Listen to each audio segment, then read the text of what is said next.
If you're a leader or an aspiring leader in the business of lifelong learning, you're in the right place. I'm Celisa Steele. And I'm Jeff Cobb, and this is the Leading Learning Podcast.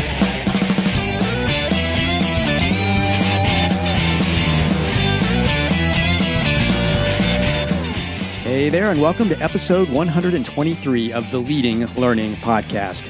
In this episode, we talk with Doug Harward. Doug is the CEO and founder of Training Industry, which provides information, insights, and resources to help learning professionals more effectively manage the business of learning. And Doug is a seasoned veteran of the training industry. Before we get to the interview with Doug, though, we want to acknowledge our sponsor for the first quarter of 2018. We are happy to have Blue Sky eLearn sponsoring this quarter. Blue Sky is the maker of the PATH Learning Management System, an award-winning cloud-based learning solution that empowers your organization to maximize its message. Blue Sky eLearn also provides a range of virtual event and instructional services to help you maximize your content and create deeper engagement with your audience. To find out more about Blue Sky eLearn and everything it has to offer, visit blueskyelearn.com. For our resource for this episode, we want to highlight an article by Doug Harward titled 10 Things You Must Do When Starting Your Training Company.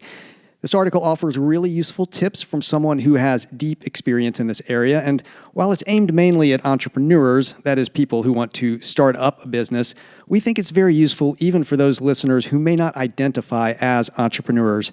In the article, Doug touches on topics like productizing your offerings, clearly articulating your value, and publishing to raise your visibility and attract customers. And these are practices that we've talked about again and again that apply to every learning business. So visit the show notes for this episode at leadinglearning.com, episode 123, to get the link to Doug's article. Now, Celisa, you and I have both had the chance to sit down and talk with Doug before, had a really great conversation with him, and we're eager to get him onto the show.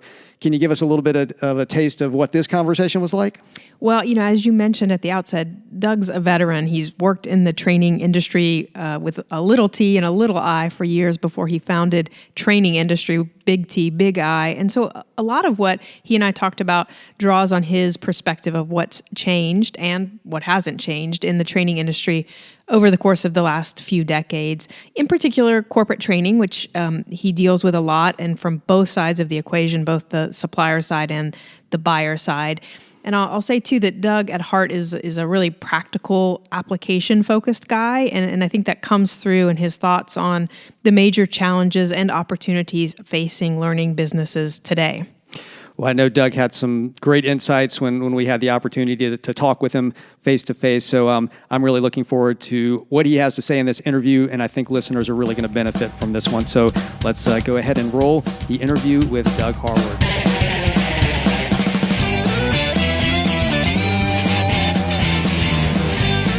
Hello out there, I'm Celisa Steele, and this is the Leading Learning Podcast. Today, I'm joined by Doug Harward. Doug is the CEO and founder of Training Industry, which provides the information, insights, and resources that learning professionals need to be more effective managers of the business of learning. And Doug is a leading authority on competitive analysis for training services and works with international companies and new business startups in building training organizations.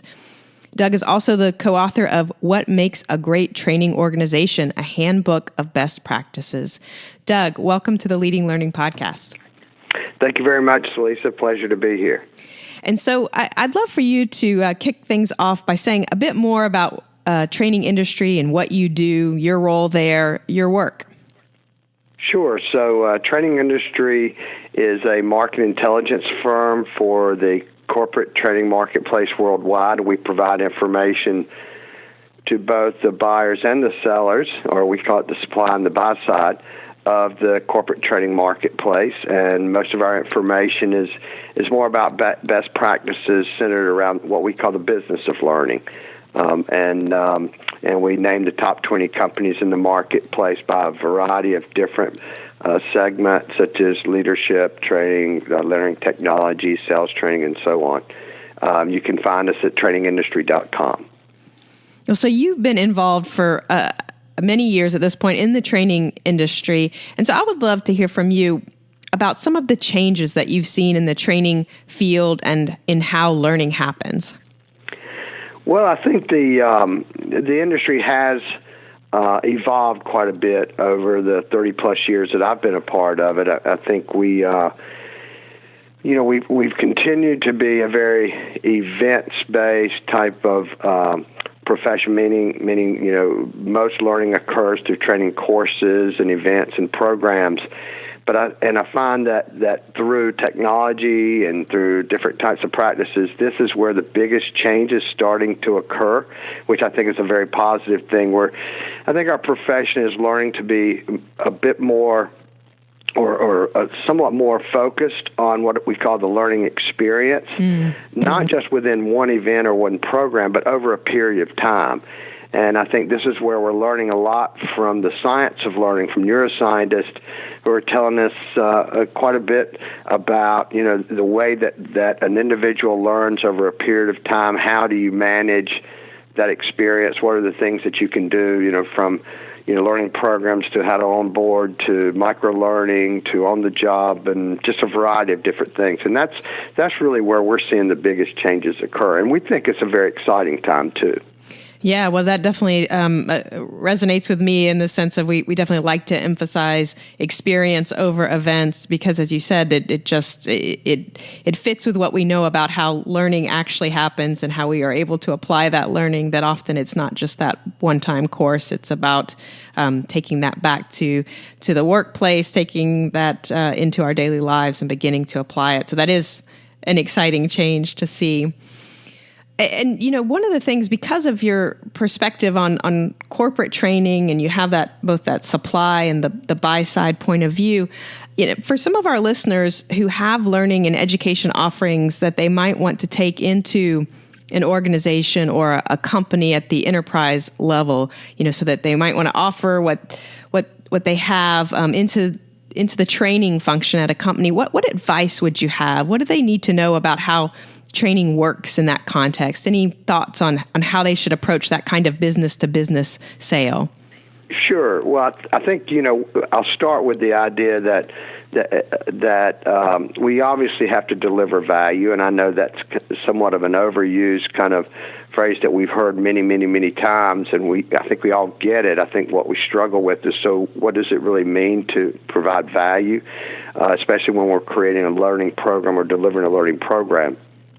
I think the biggest thing, it ties back to what we just talked about it just a second ago in the learning experience, is recognizing that when you provide some type of learning solution to your client, that the more you can do to make that solution somewhat a broader part of the learning experience instead of a one-day event, but what can you do to add value that helps them when they go back to the job, for example, helps them with how to apply it on the job, maybe even helps them with how to design practice in what we call it embedded practice into the on the job experience.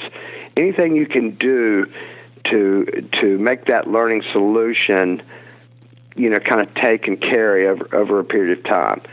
That's where we're seeing some of the most innovative things happening too. For example, in technology, where many content providers that we work with are looking very aggressively at how do they use, for example, mobile apps and tools that when the learner goes back to the job, there's more information that can be reinforced or it can be practice can somewhat be organized and guided for when they're on the job. Anything like that extends that learning experience, we think is one of the most powerful things that you can do to add value.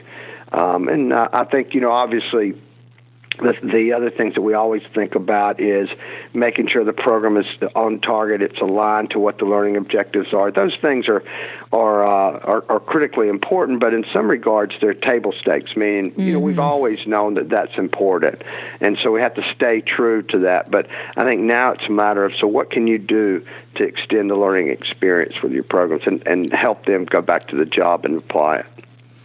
Yeah, so it sounds like, as you yourself emphasize, that your answer to this question of kind of selling into these companies, that it really does get back to what you first started with about that change from events to experience. And so really focusing on the value around the whole experience that the actual course or whatever the learning intervention might be is, as you said, kind of that's sort of the table stakes, and it's really about the overall value beyond that, and using things like mobile learning or whatever it takes to help them really begin to apply what they learn. Yeah, I think that's exactly well said. I think that's at the heart of the change that we're experiencing in our profession today, too. I mean, to some regards, we think that we're at a crossroads, meaning that the profession needs to change in a positive way to create more value and to create a better perception with our executives in the companies. It's the age-old story that we don't have a seat at the table, and we're not considered value. We're the first spin to get cut when revenues are down or earnings are down. Well, the reason for that is because we haven't done the right things in the past. We haven't earned that seat at the table. We haven't earned the right to be viewed as being a value contributor to the business. And that's why I say we're kind of at this kind of interesting crossroads for the profession. It says, wait a minute, this is time we've got to start thinking about it differently. And I think the good news is executives expect more of us, right? They expect us to create value. They expect us to do things that actually change behavior. Their expectation is greater than just, hey, deliver another course, deliver another program. And so I think it's a good thing. I mean, there's more demand on us and more pressure on us to perform and to show success, and I welcome that challenge. And I think that dovetails very well with the next question I wanted to ask you about, because you focus on the professional needs of the learning professional, and that you have the leaders of corporate learning that are squarely in your target audience, but you're also really interested in developing leaders. And so could you talk a little bit about how and why you do that, why you develop training leaders? Yeah, well, we've had a passion for a number of years about understanding best practices and understanding, where the profession is moving, how the industry is shifting, that type thing. And one of the things that we recognized a number of years ago was, there's really not a lot of development programs out there for the leaders of corporate training functions. It's not a popular thing to go get a bachelor's degree in corporate training, for example. You can get an adult education, but they tend to have a more academic view of the world as opposed to an application view. So we did quite a bit of research in partnership with Pearson and put together a certification program called the CPTM, which stands for Certified Professional in Training Management. And our passion was to create an extended experience program that really developed business leaders who happen to work in training as opposed to training professionals who happen to work in business. Mm-hmm. And so our program is very focused on business skills as it relates to corporate training. We do teach best practices about how you manage what we call a high-performing training function. We're actually launching a series of new programs that we call functional courses that teach training professionals how to transform the training function, how to manage the leadership training function, how to manage a sales training function, and so on. So we are very, very passionate about this space and are continuing to do research and continuing to offer more programs that help the business leaders of training, kind of make this shift, if you may. Well, yeah, and it sounds like that also aligns, again, with what you're talking about the experience versus the events, that when you sort of put these different roles and responsibilities under the umbrella of that CPTM, that you're really getting at the experience, you're really getting at, the application of these ideas, how they really plays out in the daily work that these folks are doing. Yeah, that's what we're really trying to emphasize. And as a matter of fact, for example, the program, it has a deep set of online courses to kind of prep the learner for what we call a practicum. A practicum isn't a face-to-face, or we actually do deliver it virtually now, but it is a simulation-based program where students come together to work on business problems related to corporate training, and we've just had wonderful success. It's the fastest growing program in the industry for training managers, and we're going to continue to try to offer what we call our alumni of the program more programs over time, and so we're really excited about it. Well, that's great, and so that I think is an area where you're excited. You've mentioned passion several times there. So maybe to take a slightly different view of things, what do you see as the major opportunities and threats for learning businesses today? Well, I'll start with the threats. I think the greatest threat is us. It's not outside threat. It's us not kind of making the changes that we need to, not recognizing that the old way of providing what we term as somewhat academically oriented, institutionally oriented content that's really not it's really not aligned to the needs of the business. It really doesn't have an application component to it. And so we have to change, and we have to recognize that the problems we're experiencing in our profession are not coming from outside forces. They're internal issues with how we're doing things, how we're viewed, how we're approaching our function and our services. So turn that to the other side, and what are the greatest opportunities? I think the greatest opportunity is exactly that, is learning, learning more about how to provide these type of broad-based learning experience, extended learning experience programs and solutions. I think there's wonderful technologies that's entering the market today that we find incredibly exciting. For example, around the adaptive learning platforms that we're learning more and more about. And these are very early stage adaptive platforms, meaning the science behind them are early days. There's going to be a lot of advancement in those over the next few years. I think the other advancements that we're really excited to see are in the technologies, the mobile apps and things like that allow us to extend that experience, meaning there may be a structured learning program, a formal program that the learner goes through, and then they go back to the job. Then we can send them information through mobile devices that reinforce really key concepts, key ideas, key models, whatever those things may be, but also the immediate access. Where if the learner is, doing the job, and all of a sudden they recognize, hey, I need this piece of information, I can get it. I mean, it's literally at their fingertips. Mm-hmm. And the old days we called that electronic performance support systems. Right nowadays, it's really come to play as reality, and we think the technology advancements there are they're phenomenal and going to be even more so in the next few years. So I think there's a lot to look forward to. I think that the other thing that we find that's really exciting is the research from neuroscientists around basically the science of learning. We have found that, if you go back 100 years, the reality is people learn in a very similar way today than they have for 100, 120 years. Now, most people would say, well, wait a second, no, that's not true. People are different today. People have different objectives. What we have learned is that people learn differently from the standpoint of how they get access to information, how they view information, how they go through training programs, but how they internally process information is somewhat very much the same. Human beings haven't changed that much from that perspective, but they've changed about how they get access to information, how they go through programs.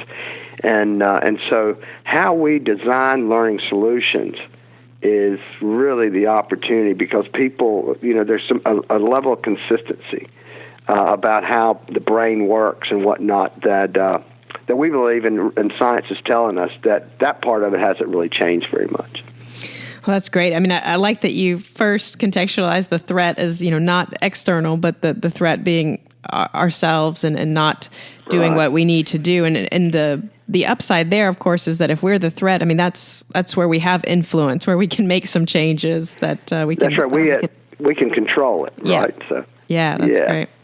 And then I absolutely, too, completely agree and love the point about, I mean, we're finding out so much through neuroscience about how we learn. And like you said, it's really consistent, across learners. And like you said, it hasn't changed radically. And so it is about then how we use the new tools and technologies that we have to support what we now understand even better about how people learn.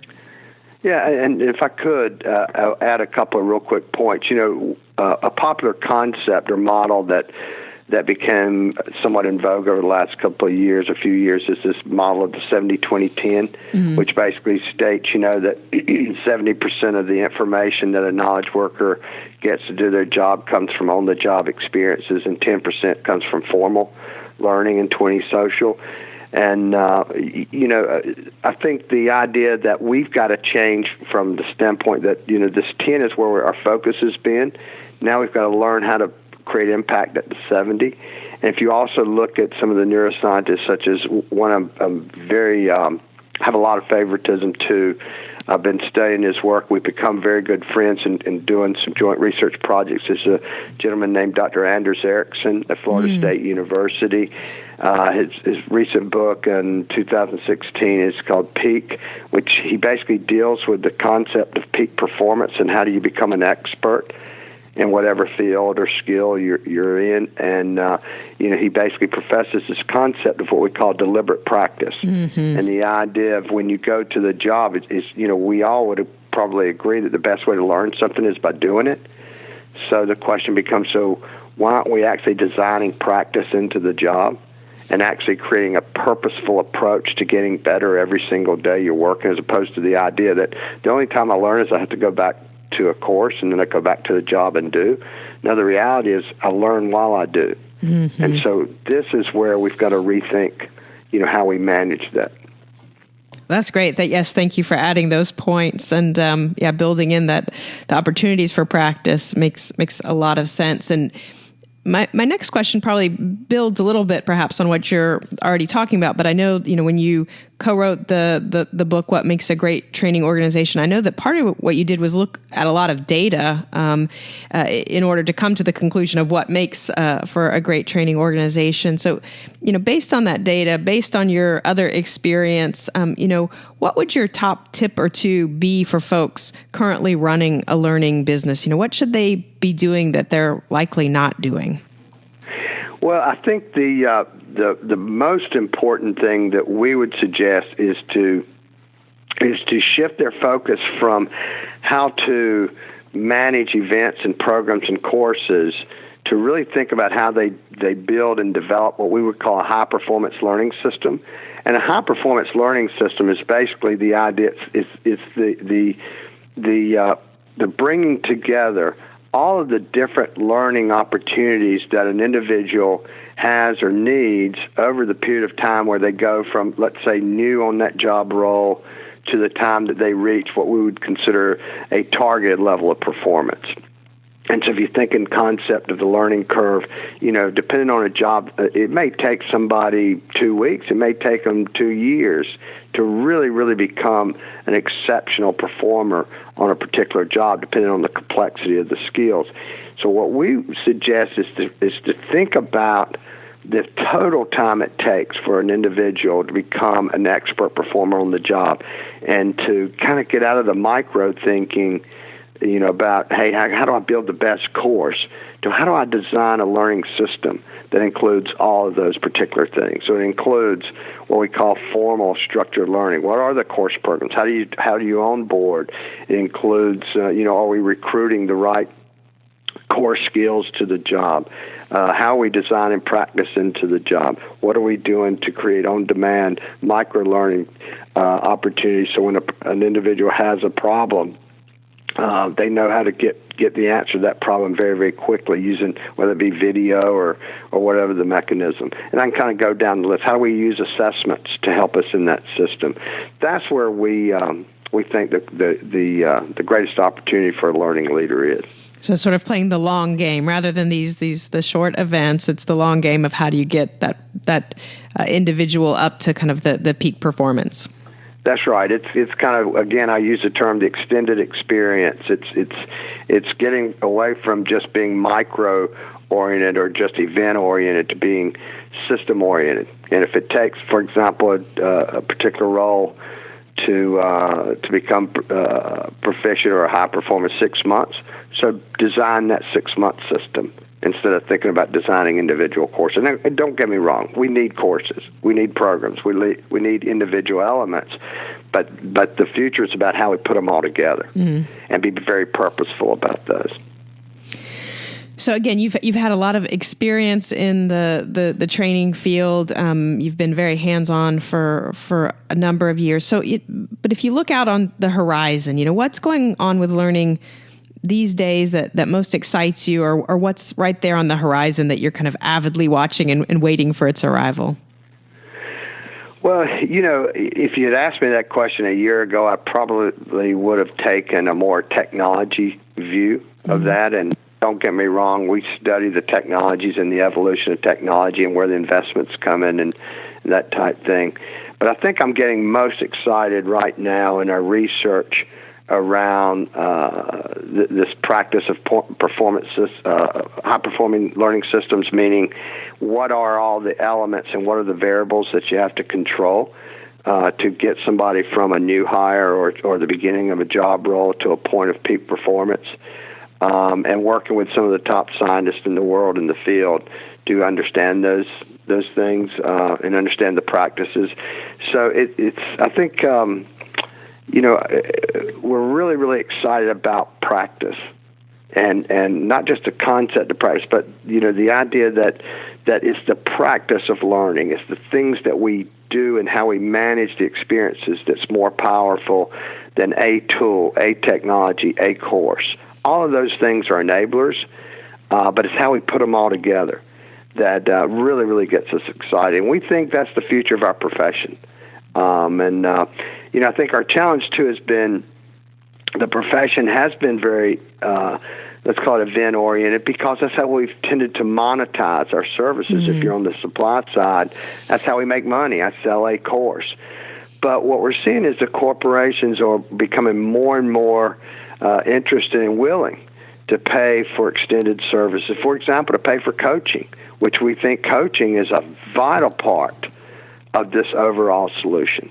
Mentorship and companies are more and more willing to pay for those. I think we've got some work to do about how we develop coaches and how we develop supervisors and immediate managers as coaches and mentors. So just a phenomenal amount of opportunities. Well, great. And so as we begin to wrap up, I want to ask you as our next to last question, one that we ask everyone who comes on the Leading Learning podcast, and would just like to hear about one of the most powerful learning experiences you've been involved with as an adult learner, since finishing your formal education. Yeah, I think that's a great question, by the way, and offers a lot of reflection. I think probably the most influential thing that ever happened to me in my profession, I was the head of training worldwide for a very large technology company prior to starting trainingindustry.com and Training Industry. And I was asked by the chief operating officer and ultimately the CEO to manage a team that looked at changing business processes for a lot of our central office functions. So training being one of them, HR, commodity procurement, so on. And we worked for about a year in coming up with a new business model. This is back in the late 1990s, and we basically came up with a BPO model. Which is business process outsourcing model, which we went to and hired a company to manage all of the functional areas for us for a number of years, and I got to lead that business for a while, afterwards. But the biggest thing about that was, number one, it taught me the art and skill of the big deal. It's about a $780 million deal that we put together, and how to negotiate, how to put those deals together, how to structure it, how to price it, how to then manage it over time. And it changed my life. It put me in the business that I'm in today because it gave me those more and more of those business skills and how to apply them that, I've got an MBA, but those help you, but you really need to learn how to apply them, and that's what gave me that opportunity. And at the time, I didn't realize at the time, it became the largest deal that ever been done in the corporate training industry, which has now been surpassed, but it's a very, very large business opportunity. Well, yes, and it speaks directly to this idea of practice. Like you said, you had the MBA, but here you were able to really apply and put into practice what you had learned and learn through that. So that's great. So final question is just if listeners want to know more about training industry or want to perhaps connect with you, where would you have them go? Yeah, so please visit trainingindustry.com, and I think what you'll find is a variety of information about the very broad-based corporate training marketplace from different communities of practice around sales training, IT training, leadership training, learning technologies, workforce development, and so on. I'm happy to take emails and get involved in conversations with you. You can reach me at dharward@trainingindustry.com. But we would welcome you to visit our site and feel free to send me a note. Great. Thank you so much for your time, Doug. Thank you, Celeste. It's been my pleasure. That wraps up our interview with Doug Harward. To get show notes for this episode, just go to leadinglearning.com/episode 123. And while you're there, you'll be able to get the link to the article by Doug that we referenced at the beginning of the episode. And definitely make sure you check that out to get some tips into how to start your training business, or even if you're not starting, just some great tips that are going to help make sure that you're positioned to grow as well as possible. And while you're on the show notes page at leadinglearning.com/episode 123, you're going to see various options for subscribing to the podcast. And if you're getting value out of what you hear, and if you're not already subscribed, we would be truly grateful if you would take just a minute to do that. We'd also be grateful if you take just a minute to give us a rating on iTunes. We make that easy to do. Just go to leadinglearning.com/iTunes. It'll put you in the right place.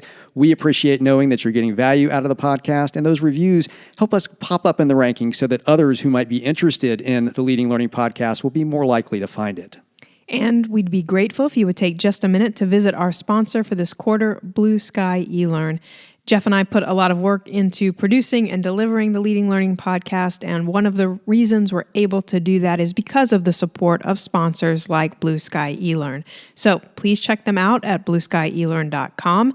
In addition to finding out about their products and services, you're going to find a great variety of free resources. Last but certainly not least, please consider telling others about the podcast. You can send out a tweet to share with the world simply by going to leadinglearning.com/share, and that'll pop up a tweet that you can just click send on. Or if tweeting isn't your thing, you can take that language or language of your choice and put it into whichever social networks you use. But please help us share the word. Thanks again, and see you next time on the Leading Learning podcast.